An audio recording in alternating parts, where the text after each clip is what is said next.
Hello and welcome to Credit Versio's Q&A Wednesday live for October 19th. I'm your host, David Michalek, and over the past 9 years, I've had the pleasure of conducting over 10,000 one-on-one credit consultations to help people improve their credit, understand their credit, and I'm looking forward to helping you as well on our live weekly Q&A calls every Wednesday on both Facebook and YouTube. So please take a second, introduce yourself, let me know where you are watching from, and that'll be a great help, and look forward to answering some questions for you today. So our credit report, and if you're new to the live, you've probably never heard me say this, but if you're a routine watcher, then you'll know. I always say this every time, that our credit report and scores play an enormous role in so many areas of our life. Our insurance companies, landlord, mortgage broker, banks, even our employers are looking at our credit report to see how we honor our obligations.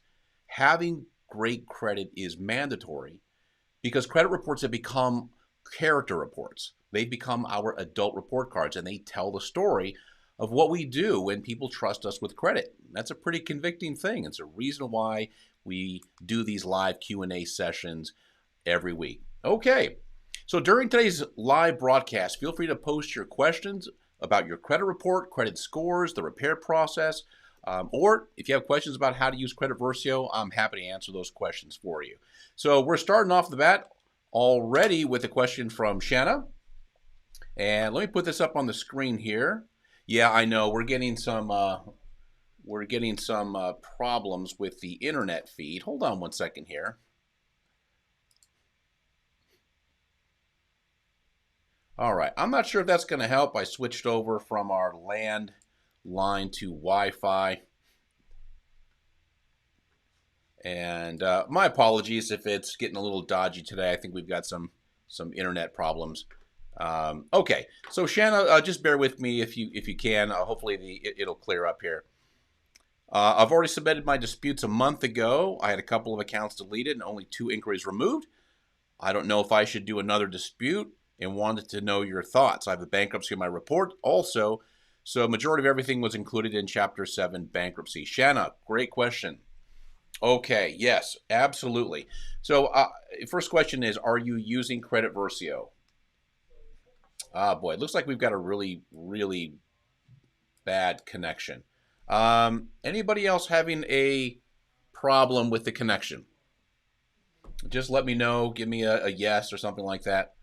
Monswell, hey, great to see you. Welcome back. Okay, yeah, we're definitely having some connectivity issues today. All right, we're going to work through it best we can. Hopefully it's not too bad. Okay, Shanna, yes, to answer your question, the dispute process is almost always a multi-letter process, and what I mean by that is, it's like a chess match. You're making a move. You're asking for information, and the data furnisher, aka creditor, is obligated to respond to that letter in some way. Now, one of the things that happens a lot of times with a round 1 letter is you'll get an automatic response saying that this account has been investigated and it is reporting accurately. Well, that's not always the case. In fact, most of the time that's not the case. So what I mean by that is, they know that when people send their own disputes, when you send your own dispute letter, they can tell. They know it's not coming from a credit repair company. Sometimes they'll handle those a little differently. And you might just get that automatic response. They know about 80% of the time that when you send one round, people just quit. And they might just throw that response saying, hey, no, everything's looking good. Don't go away, kid. Don't bother us. So yes, follow up with a round 2, follow up with a round 3, and then if necessary, follow up with a round 4. So if you're using Credit Versio, the AI is going to be reading your credit report, and it will look for mistakes, it'll look for discrepancies, and it'll use the results it's learned from a million plus disputes to guide you in the right direction. What it's trying to do is to figure out what is the best combination to do one of 2 things.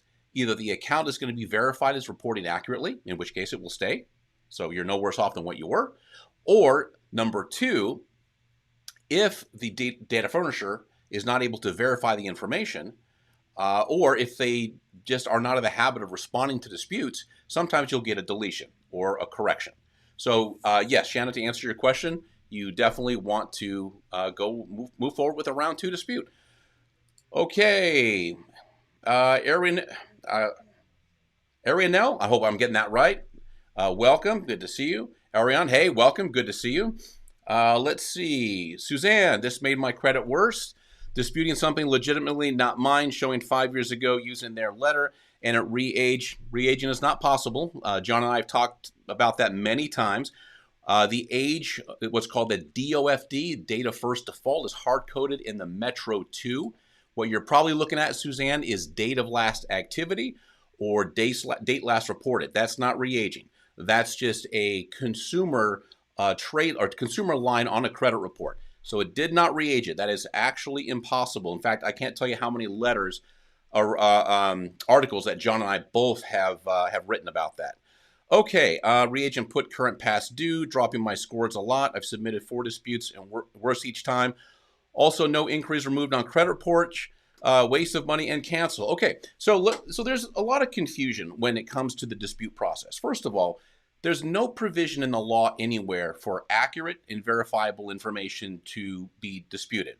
Also, another thing too is disputing is completely a benign thing, meaning there's nothing punitive about disputing. It's right there in the Fair Credit Reporting Act. It's been there since 1970. So what is that, 51 years? You have the right to dispute anything that you want. The data furnisher and the bureaus are obligated to do a response and provide correct information.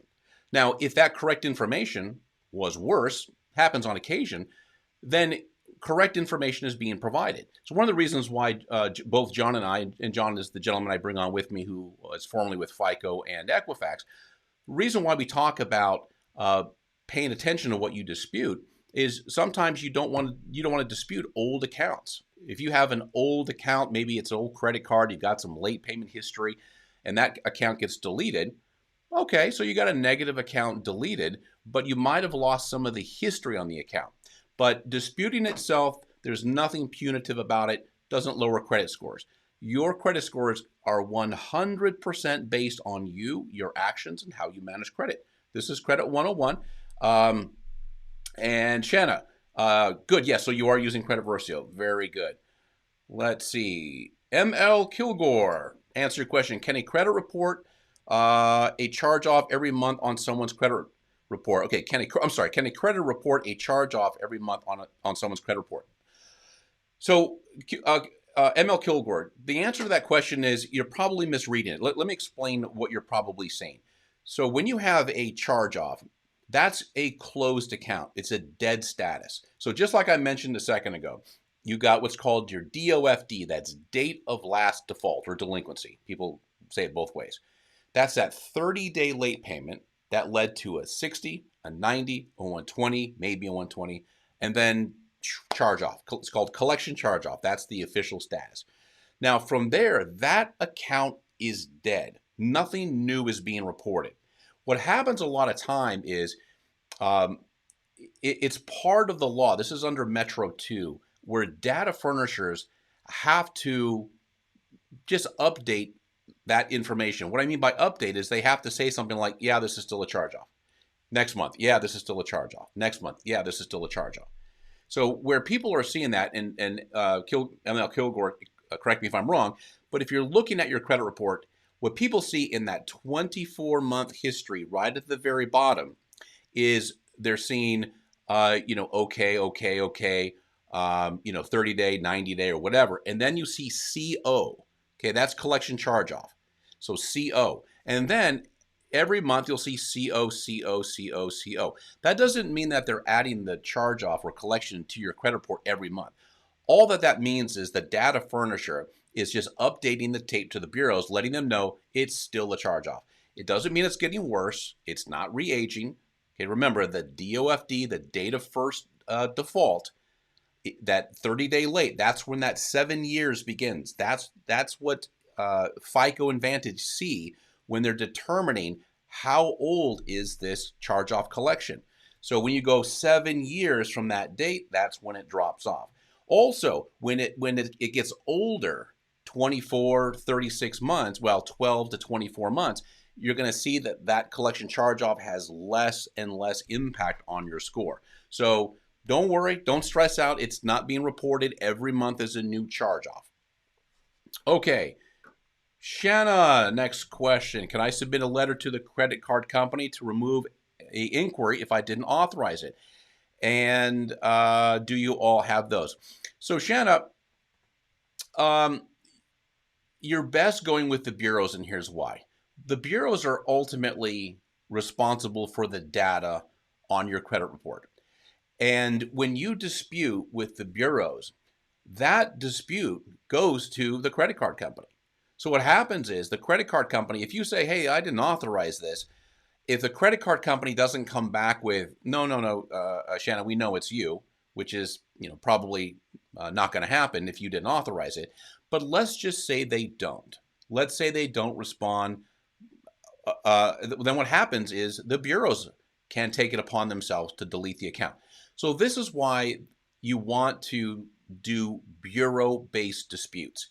Bureau-based disputes are the best route to go in most situations. There's some where it's not, but in most situations, it's the best route to go because you're recruiting the bureaus to help you. Now, contrary to credit repair myth, and this is something that I believed 2 years and years ago before I got educated by people who work at the credit bureaus. The credit bureaus are not your enemy. Okay, they're not trying to get one over on you. They're not trying to do damage to you. They really do want to have correct and accurate information in their data, on your credit report. That's the only way their information really is valuable, if they're able to do that. Okay, so hope that answers your question. Do bureau-based disputes. Do 2 rounds, no more, and then and then from there, if it's deleted, great. If not, then it's going to stay. Okay. Next question. On 3rd round, seems like the same suggested letter content as an option. Where can I find a detailed response from the agencies on Credit Versio's site? Okay, so one thing that's happening is when you do a round 3, a lot of people say, well, it kind of looks the same. It is slightly different. When you see a round 3 dispute, that's not all that different than round 2. What Credit Versio is telling you is it's not really seeing any material difference from the previous round, meaning nothing really changed. There's not really any way to escalate that dispute based on that type of an account and based on that kind of a creditor. So you'll hear me say this all the time. The best dispute, the number one dispute, is a custom dispute. It's the dispute that explains why the account is not reporting accurately. Now, fact of the matter is, a lot of people who are doing repair aren't really sure. They don't know if the account is reporting accurately or not. They're shooting their shot. And what Credit Versio is doing, what that AI is doing, it's reading that account across all 3 bureaus, looking for discrepancies, looking for 20 different kinds of errors that might result in a deletion. If you're getting a next round dispute that is relatively similar to the one before, what it's saying is that this is the best dispute reason you've got because we're not finding anything wrong with the account. That doesn't mean that round 3 might not be successful. Remember, these are disputes that escalate. They build on top of the previous dispute. So your round 2 dispute might not have gone all that great, but round 3, even though the language might look pretty similar, it could be handled very differently by the data furnisher. The data furnisher might have policies, and this is very, very common, is they might have an escalation aspect to the dispute process where round 3 or 3rd lead, they're like, okay, now we've got to put human eyes on this, whereas the first 2 disputes were auto-generated, okay, software generated. So don't get discouraged. There's no magical language, okay, contrary to what people, people who know very little to nothing about how the credit repair side of this works, who are on YouTube or Facebook, who have thousands of views, who will give you all kinds of crazy advice about, hey, just write this in your letter, it's going to work. You'll get guys like me and John from FICO and Equifax and Steve, who ran dispute resolution in TransUnion for 25 years, that'll tell you, Guys, there's no such thing as magical letters. Simple disputes. So give it a shot. Okay, hope that answers your question. Arian, okay, is there any way we can access our Vantage 4.0 or FICO 10T? Would love to see how I score when trended data is taken into consideration. You know what? I would love to see that too. I've never seen a FICO 4.0 score. I don't know where you would. I'm not sorry, not FICO. I meant Vantage 4.0.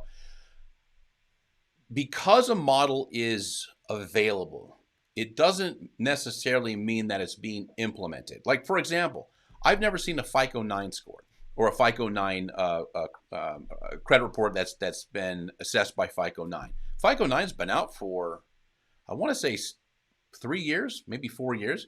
So FICO 10, FICO 10T Suite, even though it's done, it's out there, I don't know where you would see it, to be quite honest with you.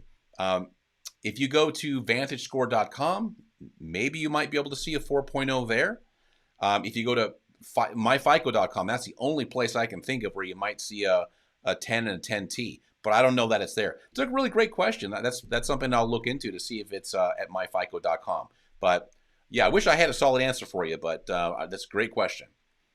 Let's see. Shanna, is there an option to submit another request regarding the inquiries, or is it just the one time? So 2 rounds. And Shanna, by the way, don't worry about inquiries. Inquiries in the credit coaching, credit education, credit repair space that I'm in, that this industry is. Inquiries to us are kind of like the butt of every joke, meaning everybody cares about them, but they don't matter. What I mean by that is inquiries make up less than, they're in the section that is 10% of your score. That doesn't mean inquiries are 10% of your score. It is true that inquiries might impact your credit score.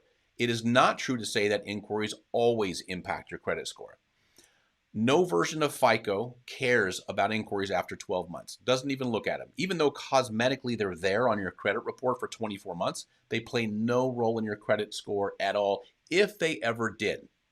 So forget what you might have heard that, well, inquiries cost you 5 points. Not true. In fact, FICO doesn't even advertise. They don't even publish score impact for inquiries. It's nowhere to be found.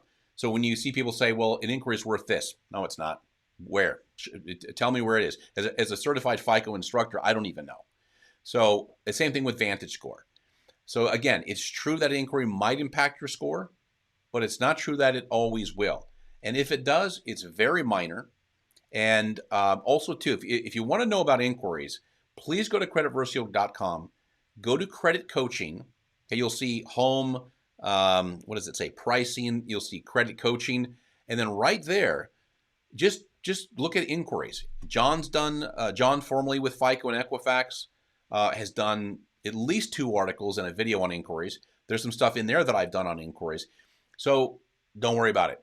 Please don't worry about inquiries. If you got collections or late payments or charge-offs on your credit report or anything derogatory, that's the stuff that is sitting in the larger set of points for your credit score than inquiries. Okay, let's see. JL67, hey, welcome back. I'm on round 3 of credit Versio disputes, and the bureaus aren't sending me any proof of what I'm disputing with credit Versio. So if they're not sending you anything, what that is, well, they may not be sending you anything. They may be responding to the bureaus, letting them know that the information is reporting accurately. Keep in mind that the creditors have to prove to the bureaus that the information is reporting correctly. And also, make sure that you're reading the response that you're getting in the mail. Here's a great example. So I helped a friend of mine do some disputes lately, and she brought the report that she got, the credit report that she got from, I want to say it was Equifax. And she's like, hey, there's nothing here explaining what happened. Because it was a big, thick credit report. And I looked at it, and there it was on the first page, results of your dispute. And it was about 3 lines explaining what they had done and what had happened. So JL67, make sure that whatever you're getting in the mail, make sure you read that response because it's usually right in there. And also, if you have anything, if you want to know more about that, or if you want me to expand on that, let me know. Also, how come Experian never sends me anything that they investigate in my disputes? Experian tends to send postcards, so it's their new thing now. It's usually a postcard. Um, as much as I would like to speculate, only Experian can answer that question. But look at your results. Is anything coming off of Experian? Is anything changing? When you see your credit report from Identity IQ or Smart Credit, does the account say in dispute? And if it does, then you know that Experian is getting it. I don't know why they're not sending you anything. That's very unusual. Okay, Christopher Mitchell, I have late payments on my report from 2 years ago. Should I dispute them? Christopher, that's up to you. Let me give you the pros and cons. The pros are, if you feel that they're inaccurate, if you feel that the dates are wrong, then you have the right to dispute that account. If you're not sure, then you have a right to dispute that account. The burden of proof, the burden of performance is on the creditor themselves. Can they prove, or not prove, prove's not the right word, can they verify that the information is correct? Maybe. If they have the data handy, maybe they can. If they can't, a good chunk of the time, they'll remove it. Now, if you're doing everything right, if you already have good credit, you have very little negative credit, then disputing late payments from 2 years ago might not be worth it. Is it an open account? Is it a closed account? One of the things that I've seen happen on occasion, it doesn't happen a lot, but it does happen on occasion, is that somebody's got a closed account that was otherwise in good standing. It's got some late payment history. They dispute the late payments, and then the entire account disappears. Now, that's not supposed to happen. It usually doesn't happen.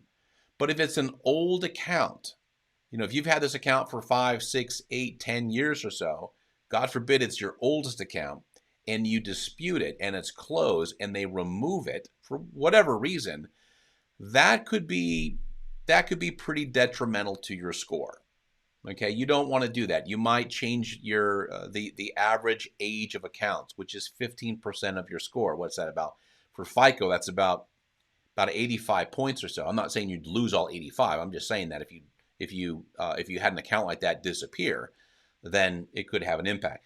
Now, let's just say it's just a regular account. It's open. You're still using it. Maybe it's a charge account or a car loan, and it's not paid and it's still open. If you want to dispute it, worst case scenario is nothing changes. So you make that decision, and Credit Versio will guide you through the process. Okay, Shanna, thanks for the information. Experian sends me emails a lot about my disputes. There you go. Maybe it's more email they're doing these days. I hear about postcards. Experian sending postcards a lot. Arian, thank you, David. You are very welcome. Let's see, Eric. Experian always sends my results via email and will never send the results in the mail. Is that common practice? I've requested a new report showing changes, but they always respond electronically. Yeah, Eric, sometimes that's what they do. There was a time a couple of years ago when I was doing full service, kind of white glove service credit repair. This is before Credit Versio. So actually it's further than a couple of years ago. It's 3, 4, 5 years ago. It was very common for Experian to send full credit reports.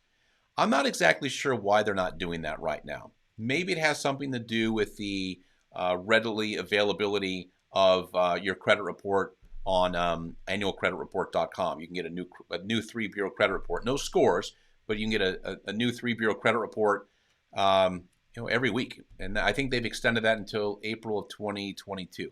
I don't know if that's playing into it, but you can see here in the comments already what a mixed bag it is. People are getting stuff in the mail. I've seen people getting results or replies via postcards, email. So maybe they're reluctant to send you a full credit report for as a cost-saving measure because they understand that you can go to annualcreditreport.com. I don't think they'd recommend that necessarily because I mean, they probably want to send you their own stuff, but anyway. Okay, let's see. Follow up from Eric. These are mail disputes, by the way. I'm not doing them electronically. Yeah, I figured that was the case. Regardless, if you do them via mail or electronic, a lot of times they're going to just respond to you electronically. Prince Charles, hey, welcome back. Experian is doing email only now. Yeah, I'm not 100% sure about that, Prince. I know that there are people who are getting reports and getting postcards. Maybe they're doing more email than anything else, so they got your email on file. But for some people, they don't have your email. Like if you do, if you're doing a credit Versio letter, there's nowhere in there that's got an email. And we've got 125,000 people that have created credit Versio accounts, maybe 50,000 or so that are that have actively sent letters. So yeah, I don't know how many people wrote in their email address. I think it's very unlikely. Okay, Eric, thumbs up. All right, Chris. Hello, David. Does Credit Versio send letters to the credit disputes to the credit bureaus? Some people are saying don't waste your time because the system will block it for just ignoring it. Is it true? Okay, let me read that one more time. Credit Versio send letters to the credit bureaus. No. Credit Versio is going to email the letters to you. This is a really, really important aspect. It looks like I'm going to chop this up into two parts, Chris. So no, it's incredibly important that you send your own letters.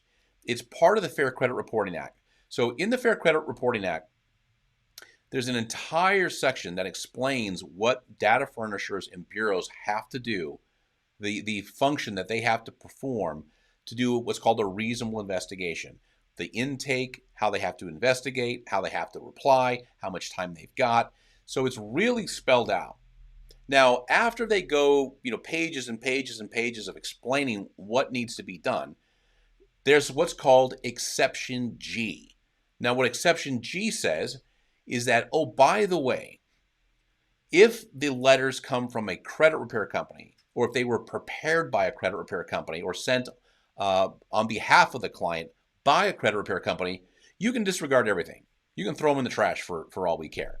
So that's why I'm not saying that credit bureaus will discard disputes sent by credit repair companies. They typically don't, but they're handled differently. And one of the shocking things that we've seen at Credit Versio now that we're rolling up on about 2 years in business and millions of disputes is that the effective rate is a little bit higher with Credit Versio. Now, this is before the AI was fully put in place where it could find 20 mistakes. Even before that, we were seeing people getting results on disputes that I never saw. And friends of mine that are part of a credit repair group, we all talk, that they're not getting in full service credit repair. Now, the speculation, again, this is just speculation, is that I think that they're more effective because they're coming from the individual themselves and thus handled differently.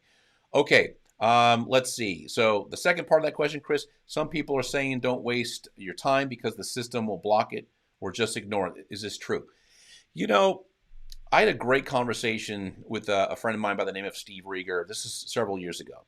And Steve used to be in charge of the entire dispute division of TransUnion on the West Coast, 15,000 dispute letters a day. And one of the things that he told me is that years and years ago, yes, TransUnion, I can't speak for the rest of the bureaus, but they tend to do a lot of the stuff the same. TransUnion used to discard dispute letters that came from credit repair companies, and they can always tell. It's not hard for them to tell, by the way. They're not fooling anybody. But what he said is, what had happened is the credit repair company would just send another letter, and they just wouldn't stop. And they didn't want to take the chance of ignoring letters that might have come from individuals, but could have looked like it came from a credit repair company. Because if they didn't respond and something was legitimately wrong, they could get sued for that. So the default response that bureaus have most of the time is to reply to credit repair companies. But Chris, the big answer to your question, the 30,000 foot view or answer, I should say, is yes, send it yourself. Much better result. And the consumer protection laws were meant for you to dispute your own stuff. Now, it doesn't matter that you're using software. Okay, getting a letter from Credit Versio is just as legitimate if you were to download a template letter, a dispute template letter from the FTC's website or the CFPB's website. When people say, "Oh, well, you can't send a template letter because they'll refuse it," no, they won't. They are obligated to answer it, and a overwhelming percentage of dispute letters that the bureaus deal with are templates from the CFPB and the FTC that people download themselves. They're not going to say, "Hey, a government agency gave you some help here, you know, take a hike." They won't do that. Okay, it's totally different when there's the element of a credit repair company involved. And Credit Versio is not a credit repair company. We provide no credit repair services. We're software. Okay. Let's see. Must be the lumber shortage for paper. Yeah, Eric, good one. Let's see. JL67, can't eOscar tell that Credit Versio is all template? Okay. This is a question that I'm glad you asked it. This is one of those like I got to delete my inquiries question. Okay. eOscar is just a telephone line that connects the data furnishers to the credit bureaus. That's all it does. It's like if you and I had a telephone line that connected each other, that's all that it is. eOscar knows nothing. Okay, eOscar is just a connection device. I'm not sure where that confusion comes from, but it's all over the place. Like, can't eOscar tell? Can't Metro 2 tell? No, that's not what they do. It doesn't matter. So here's let me just finish the post here. Is all template-like disputes and just not do investigation and flag it as frivolous because most of the credit Versio dispute reasons seen are the same reason. So same answer applies, JL. Actually, they're really not templates. But let's just say they were. It would be treated no differently than a template downloaded from the FTC website or the CFPB website. Here's where this comes from. The reason why the credit repair industry has got such a dodgy and bad reputation is because it's given it to itself. Here's what I mean. You've got who knows how many people on YouTube and advertised on Instagram that says, buy these special dispute letters, or credit repair companies even that say, we use spinning technology. We never send the same letter twice. As if that means something. It doesn't. It's pure smoke and mirrors. It doesn't matter. In fact, Steve Rieger one time, this is a guy who ran this dispute division for TransUnion, said, you could send a dispute written by hand on a cocktail napkin, and they would still do an investigation. They don't care. People, generally speaking, are not reading these dispute letters. Okay, these letters are being scanned by what's called an OCR machine. It's optical character reading. And what this software does is it reads it, figures out what you're saying, and then gives that dispute a code. And then using ACDV, this is called automatic consumer dispute verification. Okay, so you have automatic consumer dispute verification. This is a digital communication that is done by eOscar. Okay, so eOscar is just a phone line. eOscar is not doing anything but taking the ACDV dispute over to the data furnisher and into their file so they can work the file. Okay, that's what's taking place. It doesn't really matter if that dispute came into the bureaus on a cocktail napkin or is a template from the CFPB or the FTC or a credit repair company or if it was Credit Versio. They don't have to be special letters. Okay, this is really a marketing and sales tactic that credit repair has really done a good job of over the last probably 20 years or so, convincing people that you got to say something unique. You got to say something special. You got to quote the laws, which is a bad idea, as if the credit bureaus don't know what the laws are. Everything they do, the functionality in dispute processing at the bureau level is dictated by consumer protection laws found in the Fair Credit Reporting Act, the Fair Debt Collection Practices Act.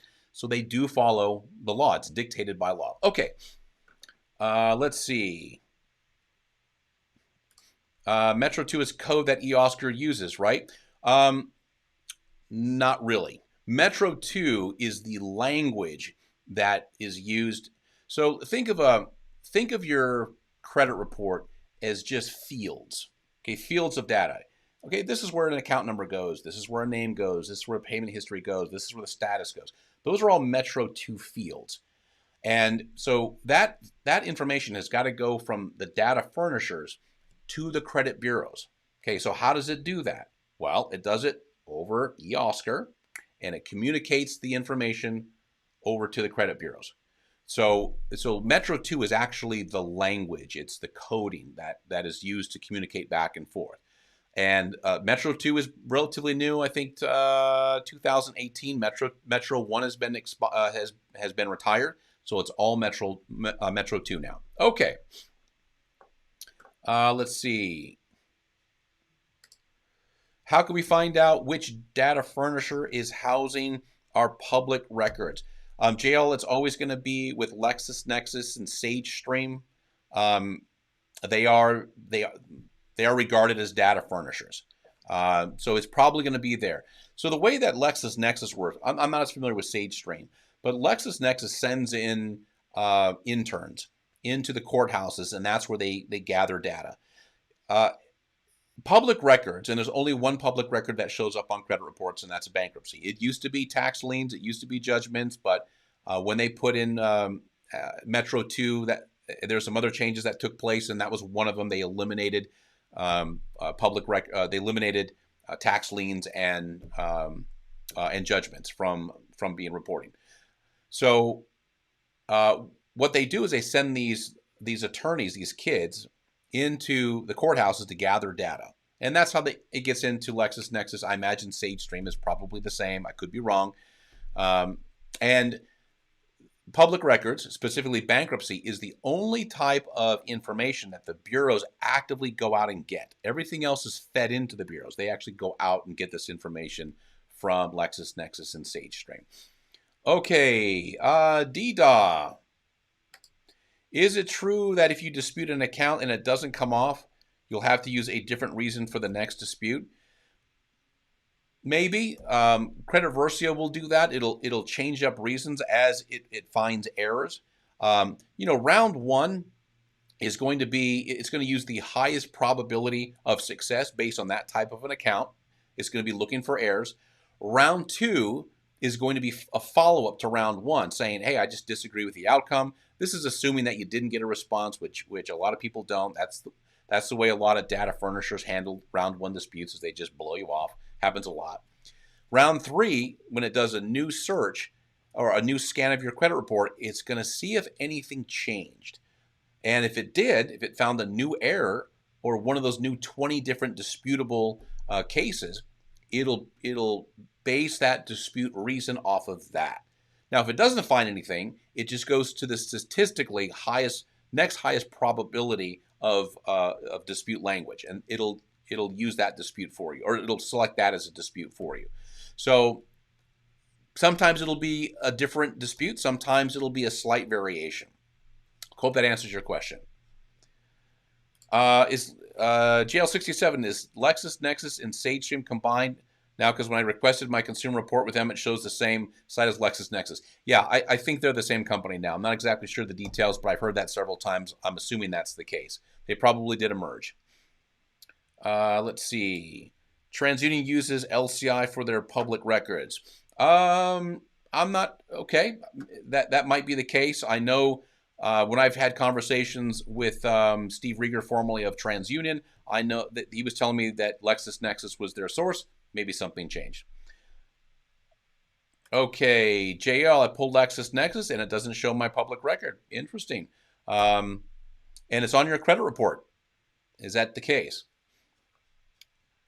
Okay. Yeah, just let me know if it's on your credit report, because if they're not getting it from LexisNexis and it's not on SageStream, I don't know where they're getting it from. Okay, so while we have a little bit of a lull, what I want to do is, I had a question up on the screen here. I just want to get to it. Okay, I want to talk real quickly about some good credit habits.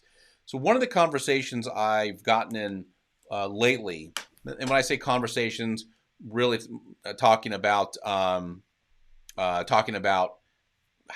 are some good credit habits.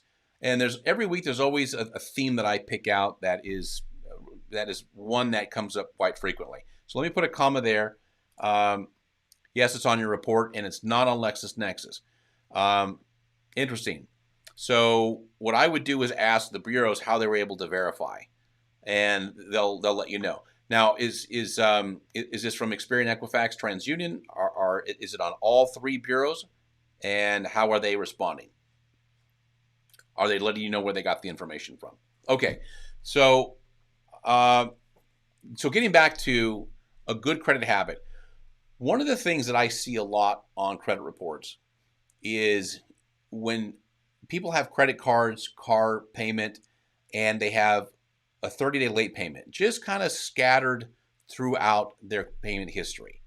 It's one of the most common things that we see on credit reports. In fact, in the last 9+ years, 30-day lates is probably one of the most common things that I see. What causes that, a lot of times, when I ask people, I'm like, well, how did this happen? Well, I forgot to pay the bill. I got distracted. I didn't realize that the date was coming up, didn't know when it reported. So one of the things that I've been telling people for years, I do this myself, is on all of my payments. I don't have a lot of them. I've got 4 credit cards, but on all 4 credit cards on my app, I got an app for all 4 of them. They all have the same feature. Now, I don't know if this is something that is consistent across the board with every credit card company, but I don't know of one that doesn't do this. So what I see is they have an option for an automatic minimum payment, meaning if you forget, if you're off somewhere, something happens and you forget, it will automatically deduct that payment, that minimum payment from your bank account. Okay, that will save you any possibility of having a 30-day late. This is a very, very big deal. I'll give you a great example. I had a very good friend of mine, probably about 5 or 6 years ago. He had a heart attack. Young guy too, my age actually a little younger than me. Had a heart attack, had surgery, was in the hospital for I think 6 weeks. I mean, he had some other problems too. Fortunately, every single one of his credit cards was on a minimum monthly payment setup. So all these cards, even though he didn't really carry a lot of credit card balances, they drew that $31 or that's $9 or that $55 from his account. Had he not done that, he told me he would have late payments on about 7 or 8 of his credit cards. That's a score killer. It would have been temporary, but it would have been traumatic. So everything that you have that's reoccurring, set it up please on auto payments. Okay, it's not hard to do. The minimum setup is not hard to do. And if you forget, big deal. So they took $15, $30, $40 minimum payment out of your account, and it saved you a 30-day late. Okay, really important tip. Please put that in place if you haven't already done it. Okay.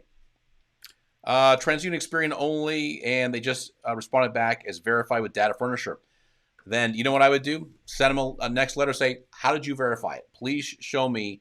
I checked what I would do is I would send them the part on your SageStream credit report and just say, there's no bankruptcy on this. Where are you verifying it from?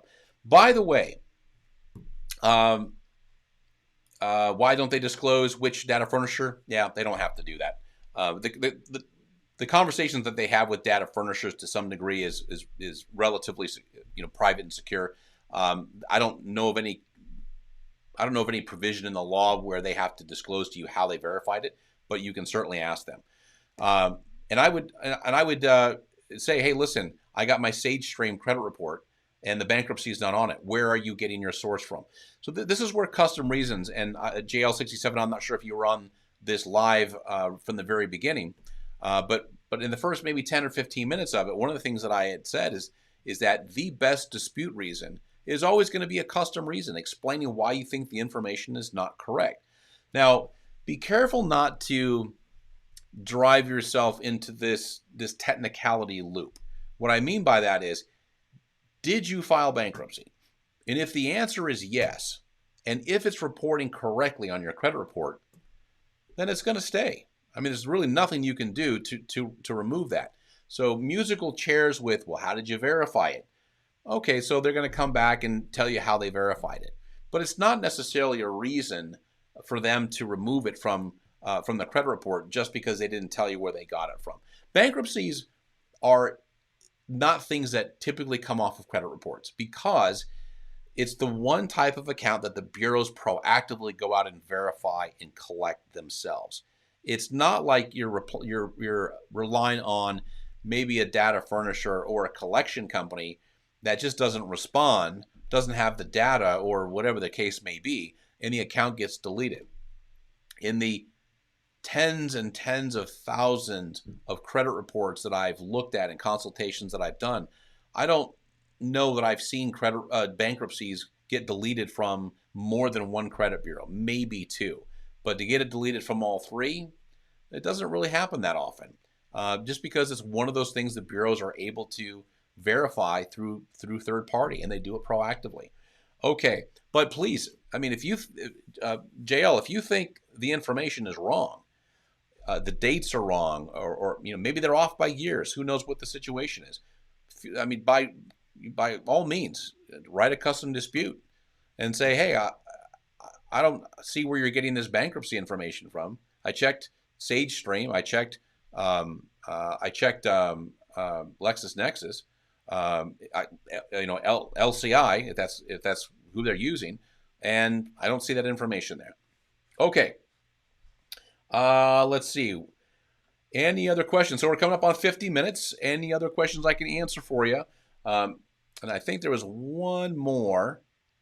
Oh, one more. This came up a lot this week, which was keeping a balance on your credit card. So I know this is a little off the beaten path when I was talking about great credit habits. One of them to have everything set up on auto pay or auto minimum payment. You don't want to carry a balance on a credit card if you can avoid it. I had a lot of people ask me, well, isn't 1% the best interest rate to have, or 1% the best utilization rate to have on your card? Well, yeah, it can be. It can help you go from a 740 to an 840 to an 850. But if you're in the sixes or you're in the low sevens or mid sevens, not going to do anything for you. It just helps you maximize that amount of points in one category, provided you're doing everything else right and you don't have any derogatory information on your credit report. So no, don't leave a balance on your credit card if you don't need to. You don't need to leave balances month over month to show activity. Okay, the data furnisher knows that you're active because you're charging stuff and you're paying it off. Okay, FICO doesn't care. Vantage doesn't care.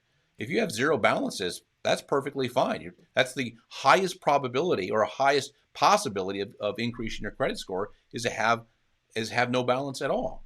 And I know this flies in the face of all the chatter that's out there, but a lot of people who have this idea aren't getting it from people who have any FICO training, or people who are, they're not asking people who come from FICO or come from Vantage.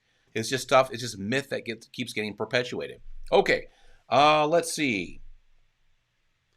Jail 67. Okay, if it's reporting inaccurately, ask them for the source, and if it's still completely wrong, then you might be in a situation where you want to reach out to an attorney. And if you want me to point you in the right direction, we know a ton of them. Be more than happy to help you. And by the way, attorneys that work in this space, the FCRA, the FDCPA, bad stuff on credit report shouldn't be there, wrong stuff on credit report that shouldn't be there, might have a negative impact on your score.